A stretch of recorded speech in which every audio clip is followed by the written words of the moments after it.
بسم الله الرحمن الرحيم. عن عائشة رضي الله تعالى عنها قالت: تزوجني رسول الله صلى الله عليه وسلم في شوال، وبنى بي في شوال،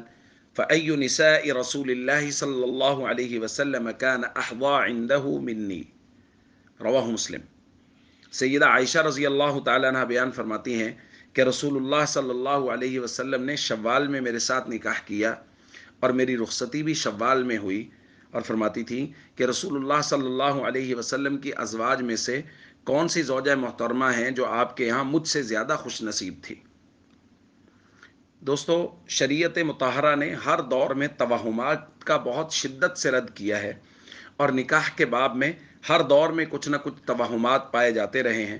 زمانہ جاہلیت میں یہ توہم بہت عام تھا کہ شوال کا مہینہ شادی کے اعتبار سے، نکاح کے اعتبار سے منحوس مہینہ ہے، لہذا جس بچی کا نکاح شوال میں ہوگا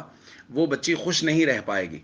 سیدہ عائشہ رضی اللہ تعالیٰ عنہ اس کا شدت سے رد فرما رہی ہیں، اور فرما رہی ہیں کہ میرا تو نکاح بھی شوال میں ہوا اور میری رخصتی بھی شوال میں ہوئی، لیکن میں بہت خوش نصیب ہوں کہ رسول اللہ صلی اللہ علیہ وسلم کی معیت بھی حاصل ہوئی اور آپ کی لاڈلی ازواج میں میرا شمار ہوتا ہے، اور رسول اللہ صلی اللہ علیہ وسلم کا مدفن بھی میرا ہی حجرہ بنا، تو مجھ سے زیادہ خوش نصیب اور کون ہے؟ تو اس کا مطلب یہ تھا کہ زمانہ جاہلیت میں یہ جو توہم پایا جاتا تھا اس کا کوئی سرے سے وجود ہی نہیں ہے۔